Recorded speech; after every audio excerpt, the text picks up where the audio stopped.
18 मई 1974 को operation smiling Buddha के तहत भारत ने पोखरण में अपना पहला परमाणु हथियार सफलतापूर्वक विस्फोट किया और ऐसा करने वाला दुनिया का छठा देश बन गया। भारत पाकिस्तान के बंटवारे के बाद पाकिस्तान शुरुआती 10-20 सालों तक भारत से आगे चलने वाली अर्थव्यवस्था थी। उस वक्त अमेरिका पाकिस्तान का क्लोज फ्रेंड था, जो चाहता था कि पाकिस्तान भारत से पहले कुछ करे। लेकिन भारत के ऑपरेशन बुद्धा के सक्सेस होने के बाद पाकिस्तान हथियार बनाने की होड़ में तिलमिला उठा। इस वक्त वो किसी भी तरह परमाणु बॉम्ब बनाना चाहता था और इसलिए उसे एक ऐसे व्यक्ति की तलाश थी जो उसके लिए परमाणु बॉम्ब बना सके। डॉक्टर अब्दुल कादिर खान या AQ खान, इसे पाकिस्तान के परमाणु कार्यक्रम का जनक कहा जाता है, जो पाकिस्तान के कहूता नामक स्थान पर न्यूक्लियर प्रोग्राम चलाया।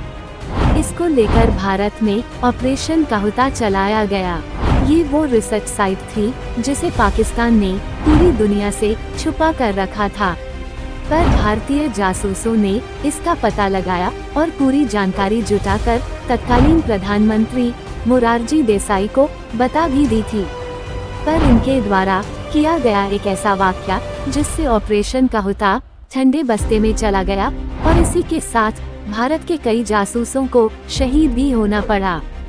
यदि कहूता में नाई की दुकान न होती तो भारत को संभवतः पता भी न चलता कि AQ Khan research laboratory centre में ये सब प्रोग्राम चलाया जा रहा है।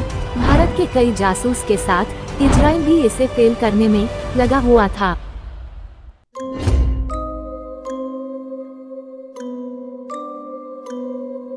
अमेरिका पाकिस्तान का क्लोज फ्रेंड क्यों था?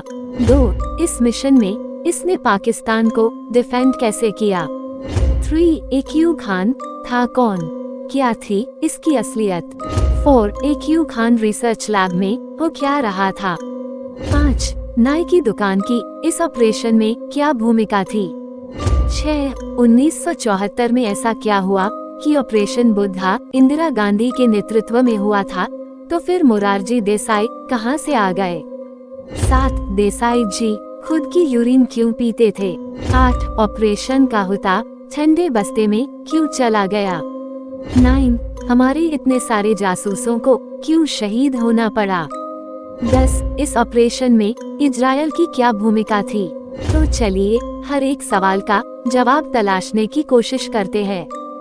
पाकिस्तान और संयुक्त राज्य अमेरिका ने पाकिस्तान की आज़ादी के एक दिन बाद 15 अगस्त 1947 को संबंध स्थापित किए, जब संयुक्त राज्य अमेरिका पाकिस्तान को मान्यता देने वाले पहले देशों में से एक बन गया।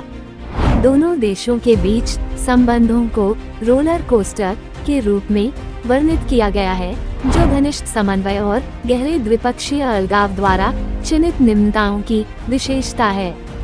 1.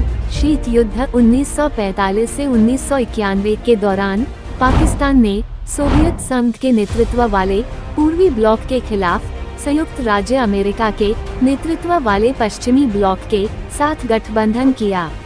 2. 1958 के पाकिस्तानी सैन्य तख्तापलट के बाद राष्ट्रपति मोहम्मद अयूब खान ने संयुक्त राज्य अमेरिका के साथ एक मजबूत सैन्य गठबंधन स्थापित किया। 3. बांग्लादेश मुक्ति युद्ध और 1971 के भारत पाकिस्तान युद्ध के दौरान संयुक्त राज्य अमेरिका ने बांग्लादेश और भारत की अंतरिम सरकार के खिलाफ पाकिस्तान की सहायता की। आजादी के बाद भारत के पास इंटेलिजेंस ब्यूरो IB के रूप में एक अच्छी खुफिया संस्था थी। साल 1968 तक IB ही भारत के आंतरिक और बाहरी खुफिया ऑपरेशन करती थी। लेकिन इसके बाद तत्कालीन प्रधानमंत्री इंदिरा गांधी ने सोचा कि हमारे लिए अपनी विदेशी खुफिया एजेंसी का होना बहुत जरूरी है। ऐसे में 1968 में भारत के जाने माने जासूस ने raw research and analysis wing की स्थापना की, जिसका पहला फोकस पाकिस्तान, दूसरा चीन था। क्यों? इसका जवाब आगे मिलेगा। अब्दुल कादिर खान का जन्म भारत के भोपाल में 1936 में हुआ था। उनके जीवन के 15 साल इसी देश में बीते। इनमें विभाजन के बाद के 5 साल भी शामिल हैं। हालांकि 1952 में उनका परिवार पाकिस्तान में जाकर बस गया, जहां उनकी आगे की पढ़ाई हुई। 1961 में अब्दुल कादिर स्टडी के लिए यूरोप चले गए। पहली उनकी स्टडी पश्चिमी बर्लिन में हुई और फिर उन्होंने हॉलैंड के डेल्फ्ट में टेक्निकल यूनिवर्सिटी में दाखिला ले लिया। यहाँ से 1967 में उन्होंने मेटालर्जिकल इंजीनियरिंग के क्षेत्र में डिग्री हासिल की। ए.क्यू. खान ने इंजीनियरिंग की डिग्री हासिल करने के बाद 1972 में मेटलर्जी से पीएचडी पूरी की। इसी साल मई में इन्होंने नीदरलैंड्स की physical dynamic research labs (FDO) में काम शुरू किया। FDO परमाणु पदार्थों के संवर्धन के लिए सेंट्रीफ्यूज बनाने वाली company ultra centrifuge Netherlands (UCN) की सब कॉन्ट्रैक्टर थी। उधर UCN यूरेन को यूरेनियम संवर्धन संघ का भी हिस्सा था।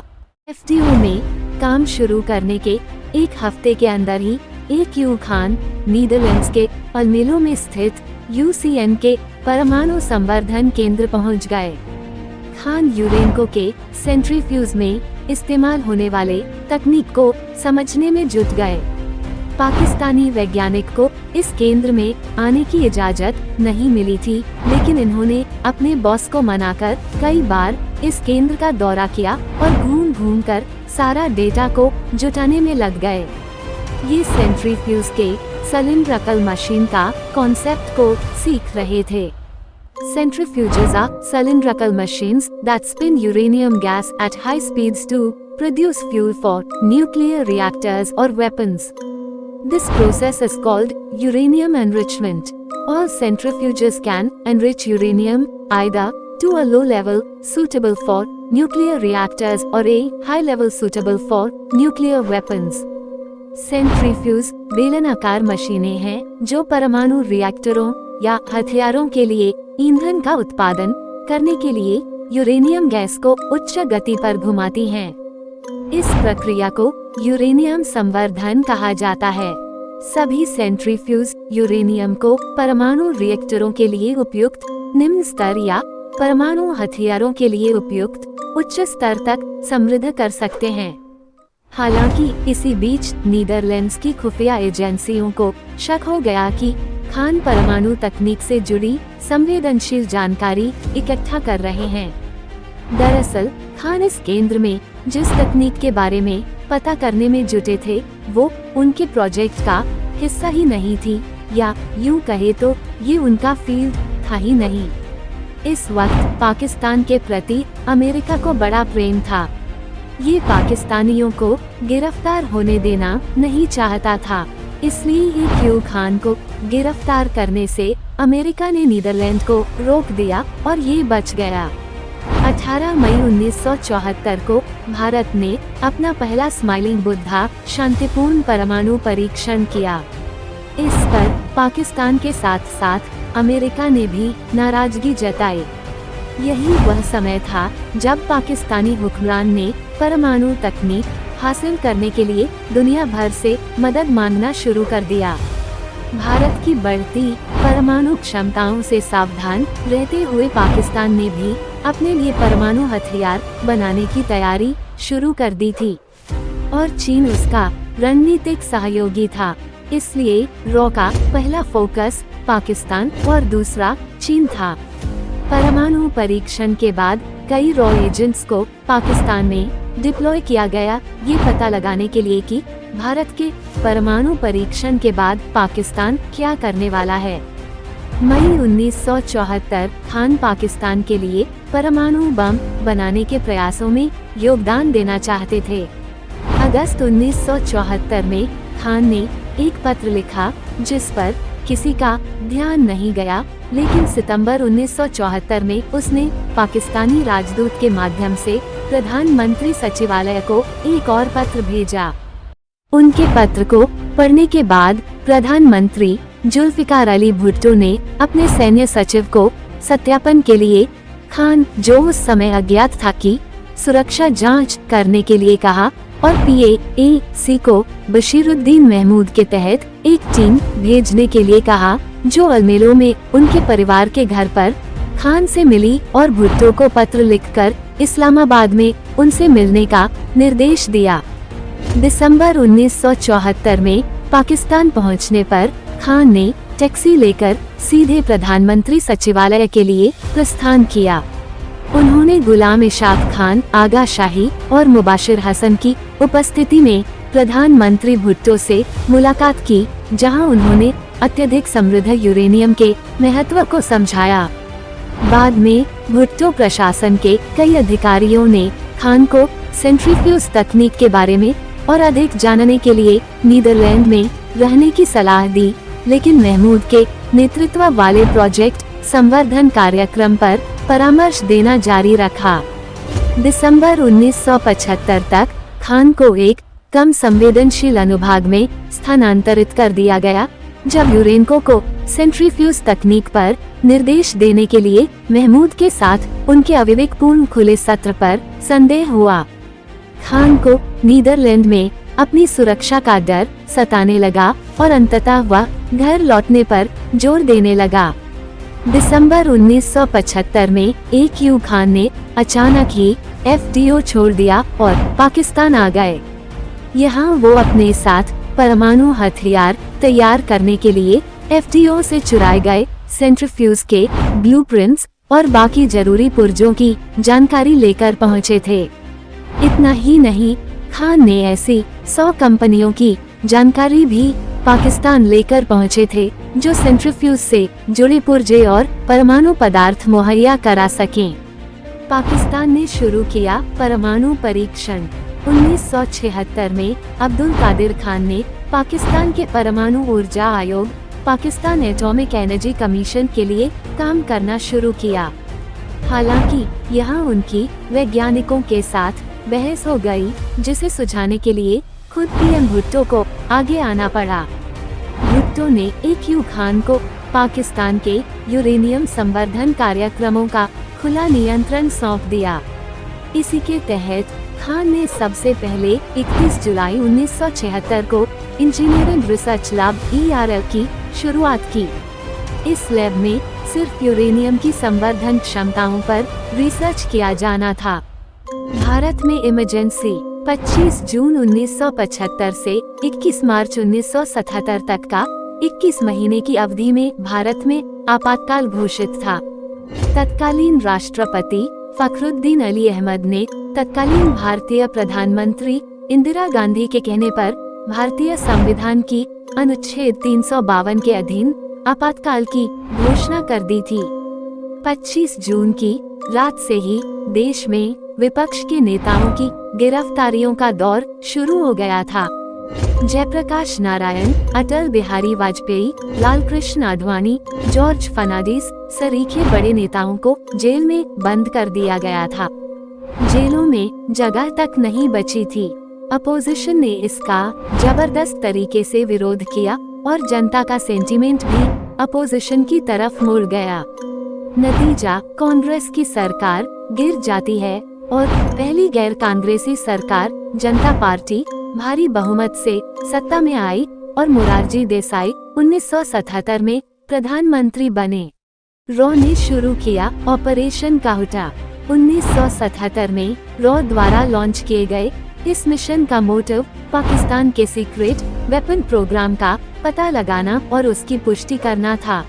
कहा जाता है कि रॉ के इस मिशन में इजराइल के खुफिया एजेंसी मोसाद ने भी मदद की थी।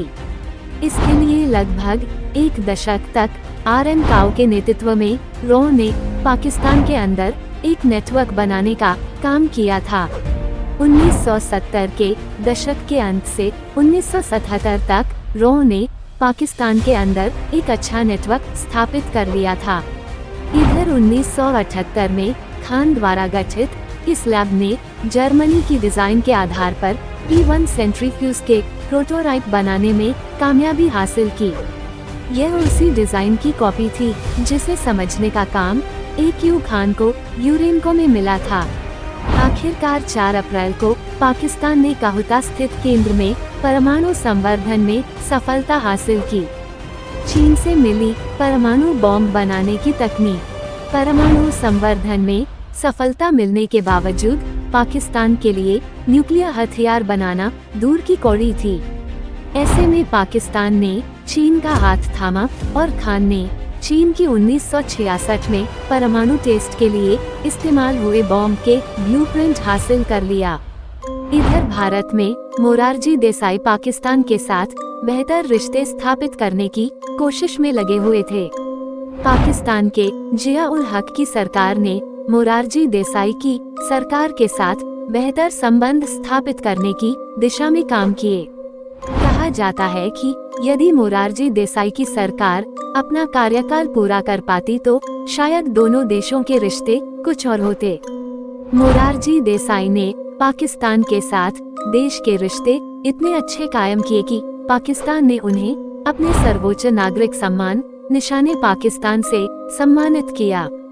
दोनों देशों के बीच रिश्तों को ठीक करने के लिए मोरारजी देसाई और जिया उल हक के बीच मीटिंग हुई थी, जिसमें मोरारजी देसाई ने जिया उल हक से कहा था, लेन देन चलते रहना चाहिए।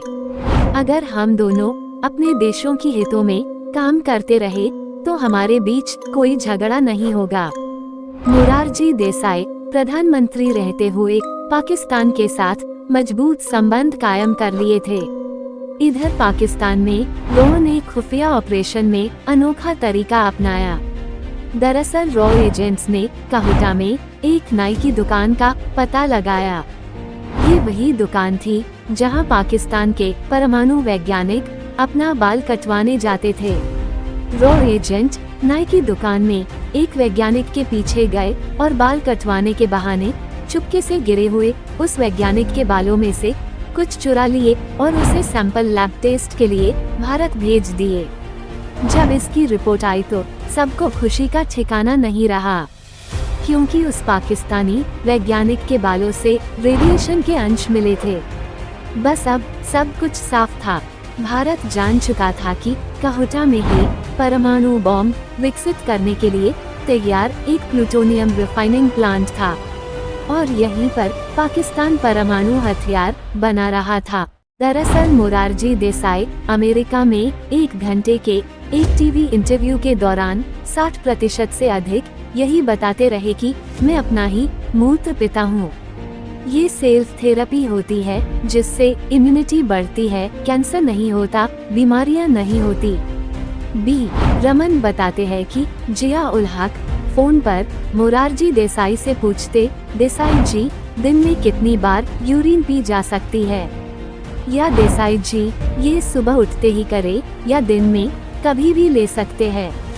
ऐसे ही एक चर्चा के दौरान बातों बातों में देसाई जी ने जिया से कहा, जनरल साहब हमें आपके सीक्रेट मिशन के बारे में पता लग चुका है।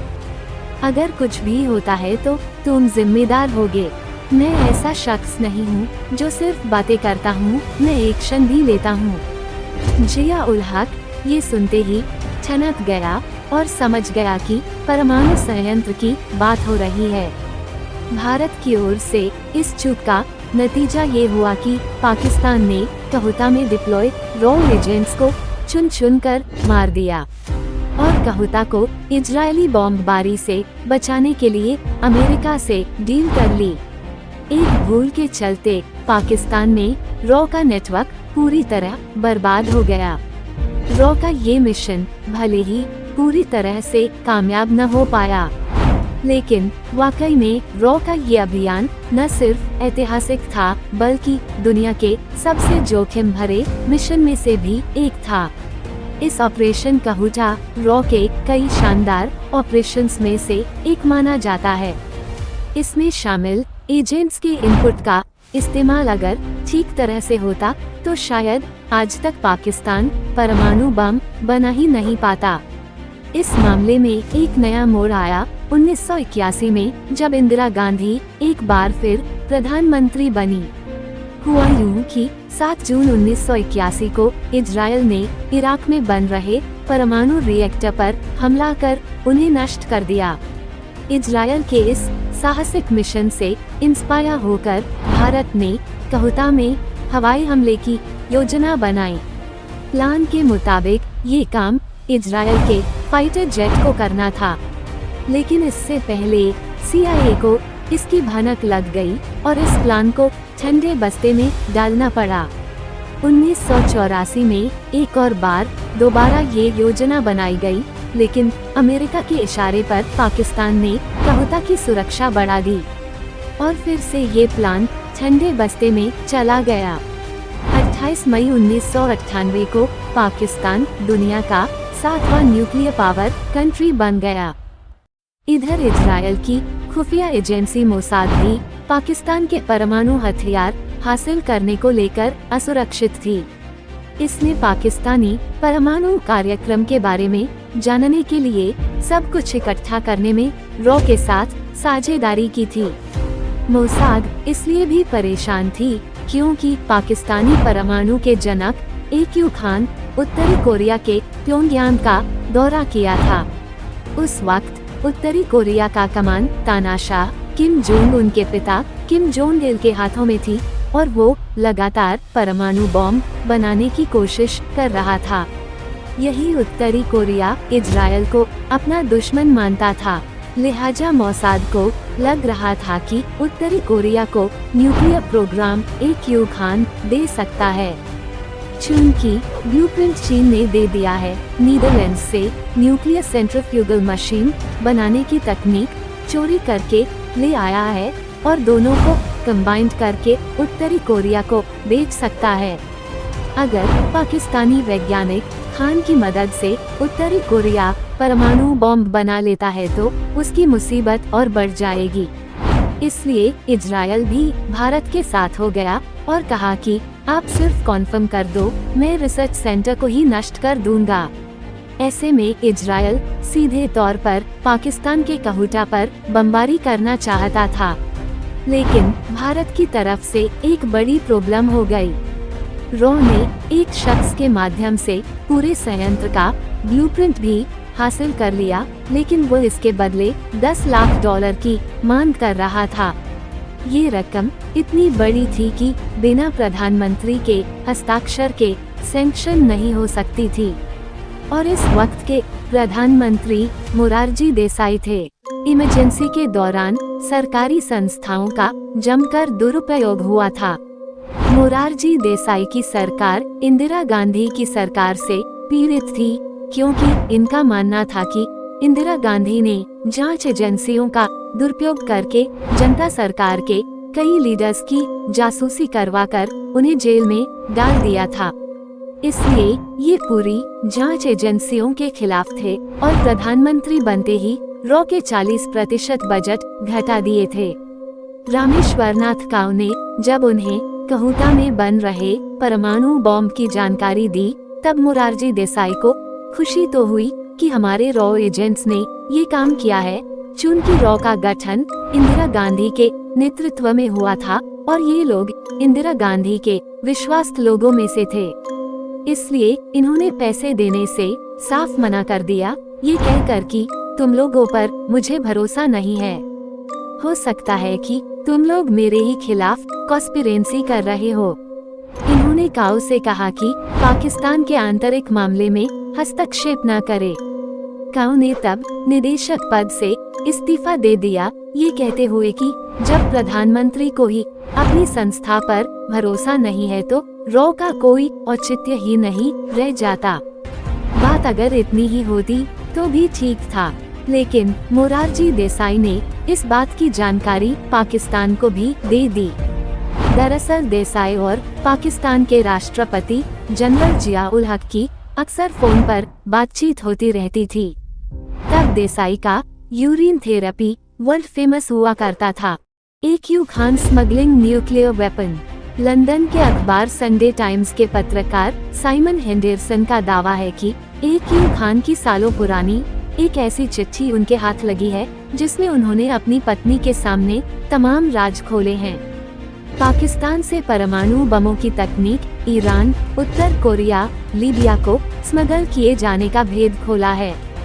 पाकिस्तान की मुशर्रफ सरकार पर अमेरिका और दूसरे मुल्कों का जबरदस्त दबाव था।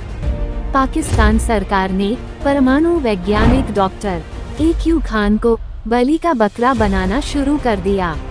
AQ खान से ISI सख्तियां बरतने लगा, तब घबराकर डॉक्टर AQ खान ने डच पत्नी हेन्नी को चिट्ठी लिखी। चिट्ठी में खोले तमाम राज।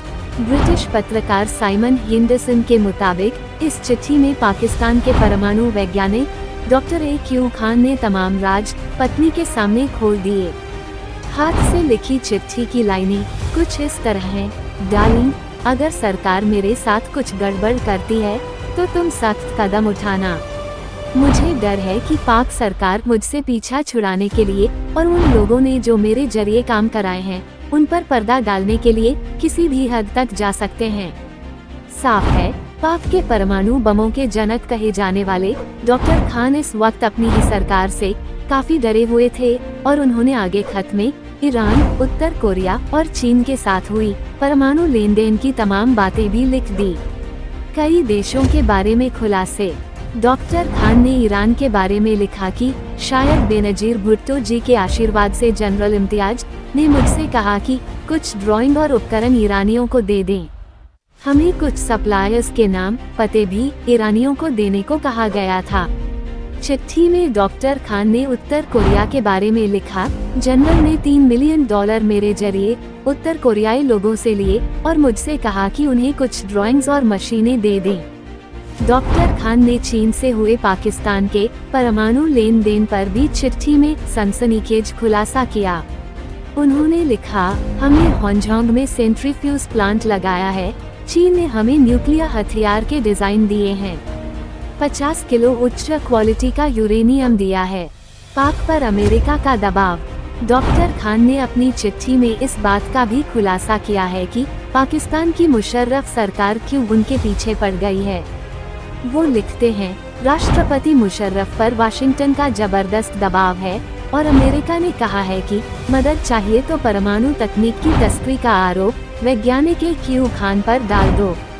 दरअसल अमेरिका को आतंक के खिलाफ जंग में पाकिस्तान की जरूरत है। हिरासत में अब्दुल कादिर खान। 2004 में अब्दुल कादिर खान ने टीवी के सामने आकर कबूला था कि उन्होंने पाकिस्तान में परमाणु हथियार लायक यूरेनियम तैयार करने के बाद इसकी तकनीक ईरान, उत्तर कोरिया और लीबिया को बेची। उनकी इस कबूलनामे के बाद पाक सरकार ने उन्हें हिरासत में ले लिया। हालांकि पाकिस्तान के तत्कालीन राष्ट्रपति और तानाशाह जनरल परवेज मुशर्रफ ने उन्हें माफी भी दे दी। इसके बाद उन्हें नजरबंद रखा गया, लेकिन 5 साल नजरबंद रहने के बाद आखिरकार कोर्ट ने उन्हें आजाद कर दिया।